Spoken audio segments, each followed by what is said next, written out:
अस्सलाम वालेकुम दोस्तों, कैसे हो? उम्मीद है कि सब खैरियत से होंगे।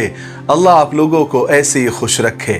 सरकार दो आलम सल्लल्लाहु अलैहि वसल्लम की पूरी जिंदगी पर बनने वाली वीडियो सीरीज जिसका नाम मोहम्मद सबके लिए है सल्लल्लाहु अलैहि वसल्लम, उसका ये 8वां हिस्सा यानी पार्ट 8 है।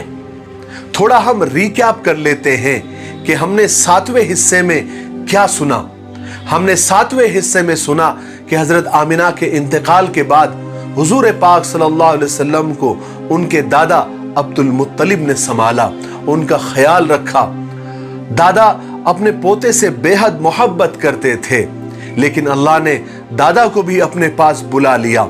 उस वक्त हुजूर पाक सल्लल्लाहु अलैहि वसल्लम की उम्र 8 साल थी।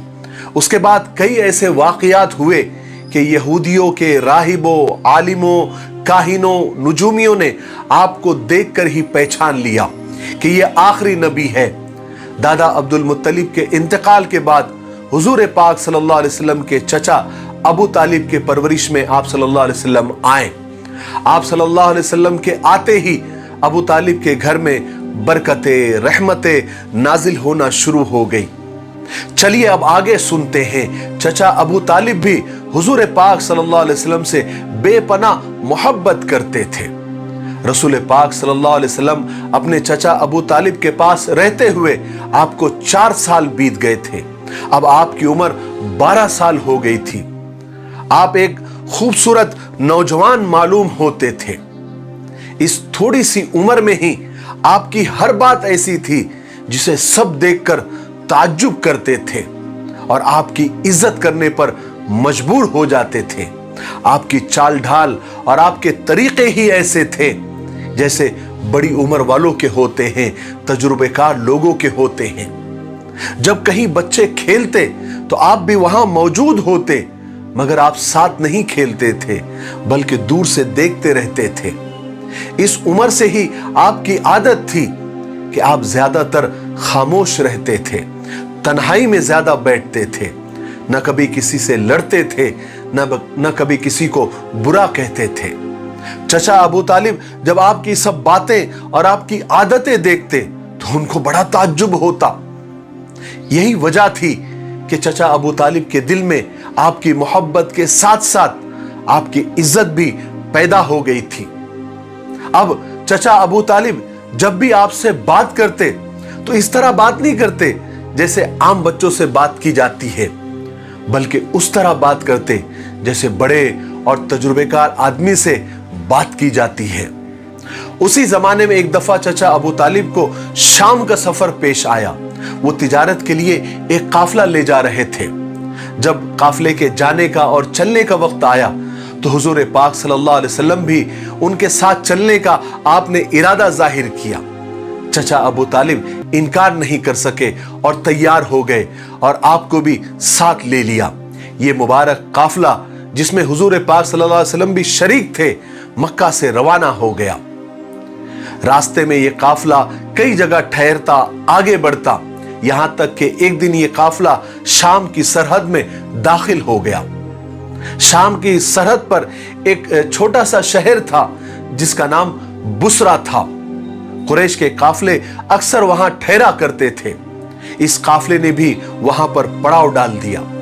जिस जगह इस काफिले ने पड़ाव डाला था बिल्कुल उसके सामने ईसाइयों का एक बहुत बड़ा गिरजाघर यानी इबादत गाह थी। उस इबादत गाह में ईसाइयों के एक बहुत बड़े मजहबी पेशवा, रहनुमा, आलिम रहा करते थे जिनका नाम बुहैरा था। कुरैश के काफिले अक्सर उसी गिरजाघर के सामने पड़ाव डाला करते थे, ठहरा करते थे, लेकिन कभी बुहैरा राहिब ने उनकी तरफ ध्यान नहीं दिया, न कभी उनको पूछा। लेकिन इस दफा हुआ ये कि जब काफिले वाले सुस्ता रहे थे, आराम कर रहे थे, अचानक गिरजाघर से एक कासिद आता हुआ दिखाई दिया।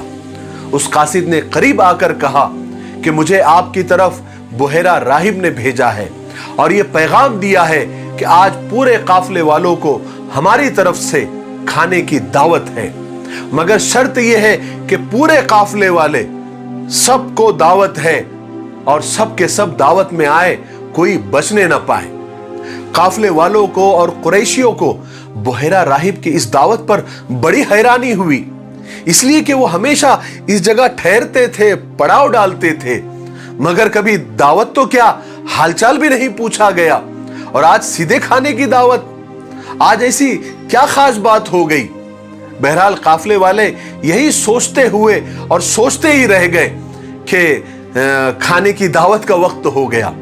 सारे काफले वाले बुहेरा राहिब के पास उस इबादत गाह में पहुंच गए, मगर इन काफले वालों ने हुजूर पाक सल्लल्लाहु अलैहि वसल्लम को पड़ाव की जगह पर ही छोड़ दिया, ये सोच करके आप बच्चे हैं, आपको साथ ले जाना कोई जरूरी नहीं है। जब ये लोग बुहेरा राहिब के पास उस इबादत गाह में, उस गिरजाघर में पहुंचे, तो एक कुरैशी ने बुहेरा राहिब से पूछा कि आज हमने एक नई बात देखी है, हम तो यहां अक्सर आते रहते हैं, गुजरते रहते हैं, पड़ाव डालते रहते हैं, लेकिन कभी आपने दावत नहीं की, तो फिर आज कैसे और क्यों? बुहेरा राहिब ने बात को टालने के लिए कहा कि ये सब बातें तो ठीक है, मगर आप लोग हमारे मुल्क में आए हैं, हमारे पड़ोस में ठहरे हैं, तो हमारा मेहमान नवाजी का हक बनता है, इसलिए आपको दावत की है, और कोई बात नहीं है। लेकिन असली बात ये थी, दरअसल बुहेरा राहिब ने अपनी आसमानी किताबों में, अपनी मजहबी किताबों में पढ़ा था कि हुजूर पाक सल्लल्लाहु अलैहि वसल्लम की और हुजूर के आने की बहुत सारी निशानियां उनके दिमागों में थी, उन्होंने किताबों में पढ़ा हुआ था। इसलिए बुहेरा राहिब जानते थे कि इस दुनिया में इस वक्त आखिरी उम्मत के आखिरी नबी आने वाले हैं। हुआ ये था कि इस दफा जब कुरैश का काफला यहां आकर ठहरा, तो बुहेरा राहिब ने देखा था कि एक बादल का टुकड़ा इस काफले के ऊपर साया किए हुए साथ साथ चल रहा है। जहां काफला रुक जाता, बादल भी रुक जाता, और जब चलने लगते तो बादल भी चलने लगता। फिर बुहेरा राहिब ने यह भी देखा था कि एक नौजवान जब काफले से अलग हुआ तो बादल भी अलग हो गया और उस नौजवान पर साया करने लगा। जब वो नौजवान दरख्त के नीचे जाकर बैठा तो वो बादल दरख्त के ऊपर भी आकर साया करने लग गया। चूंकि बुहेरा राहिब ने किताबों में पढ़ा था कि जब आखिरी नबी इस जमीन पर आएंगे तो बादल उन पर साया किए हुए होगा, इसलिए बुहेरा राहिब ने अपने इत्मीनान के लिए पूरे काफले को दावत की थी ताकि वो आखिरी रसूल को करीब से देखे और पहचाने। चुनांचे जब काफला उनके गिरजाघर में आया तो बुहेरा राहिब ने काफले के हर आदमी पर गहरी निगाह डाली और गौर से देखा और घूर घूर के देखने लगा, मगर किसी काफले वालों में वो निशानियां नजर नहीं आई। तो फौरन राहिब को थोड़ा शक हुआ, तो उसने पूछा काफले वालों से कि आप लोगों के काफले के सब लोग आए हैं या कोई रह गया है? काफले वालों ने बताया कि हम तो सभी आ गए हैं, सिर्फ एक बच्चा हमने छोड़कर आए हैं, वो छोटा है, कम उम्र है, इसलिए हमने उसको साथ लाना जरूरी नहीं समझा। मगर बुहेरा राहिब ने कहा, आपको मालूम है मेरे कासिद ने क्या कहा था? हमारी एक शर्त थी कि कोई छोटा हो या बड़ा, दावत में कोई गैर हाजिर नहीं होना चाहिए। काफले वालों ने कहा कि हाँ ठीक है। चुनांचे हुजूर के ताया जिनका नाम हारिस था, उन्होंने जाकर पड़ाव की जगह से हुजूर पाक सल्लल्लाहु अलैहि वसल्लम को साथ लेकर आए। लेकिन बुहेरा राहिब ने देखा कि जब हुजूर आ रहे थे तो बादल साया किए हुए आपके साथ साथ चल रहा था। उसके बाद बुहेरा राहिब ने आप सल्लल्लाहु अलैहि वसल्लम के बदन को घूर घूर के देखता रहा। बुहेरा राहिब को आपके अंदर वो सारी निशानियां नजर आ रही थी जो उन्होंने आसमानी किताबों में पढ़ी थी।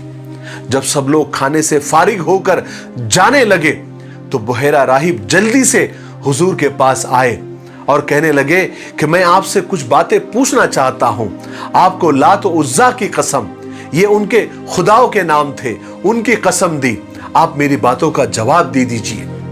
जब बुहेरा राहिब ने लात और उज्जा की कसम दी जो मुशरिकीन के खुदा थे, तो हुजूर पाक सल्लल्लाहु अलैहि वसल्लम ने फरमाया कि तुम लात और उज्जा के नाम पर मुझसे कुछ न पूछो, मैं किसी बात का जवाब नहीं दूंगा। खुदा की कसम, मुझे इनसे ज्यादा कोई नापसंद नहीं है। बुहेरा राहिब ने कहा कि चलिए आपको खुदा की कसम, लेकिन आप मेरी बातों का जवाब दे दीजिए। जब आपको खुदा की कसम दी गई तो आपने बुहेरा राहिब को इजाजत दी। अब बुहेरा राहिब ने हुजूर से सारी बातें पूछनी शुरू की जो आपके जात के मुताल्लिक थी। बुहेरा राहिब ने आपके आदात, आपके मिजाज, आपकी रूटीन लाइफ, आपके सोने जागने उठने बैठने से मुताल्लिक सवालात किए और आप सल्लल्लाहु अलैहि वसल्लम बुहेरा राहिब की सारी बातों का जवाब देते रहे। बुहेरा राहिब आपकी सारी जवाबात को सुनता, आपके आंसर को सुनता और आपके जवाब को और किताब में लिखी हुई बातों को मैच करता था और दिल में उस बात की तस्दीक करता था कि ये सही कह रहे हैं। बुहेरा राहिब ने जब आपकी मोहर नबूवत देखी जो आपके कंधों के बीच में थी, तो बुहेरा राहिब ने नबूवत की जियारत करते ही मोहर नबूवत को बोसा दिया। उसके बाद बुहेरा राहिब अबू तालिब के पास आए और पूछा अबू तालिब से कि ये बच्चा आपका कौन लगता है, कौन है ये? तो अबू तालिब ने जल्दी से कहा कि ये मेरा बेटा है। जब अबू तालिब ने कहा कि ये मेरा बेटा है, तो बुहेरा राहिब कहने लगा, नामुमकिन है, इम्पॉसिबल है कि इनका बाप जिंदा हो।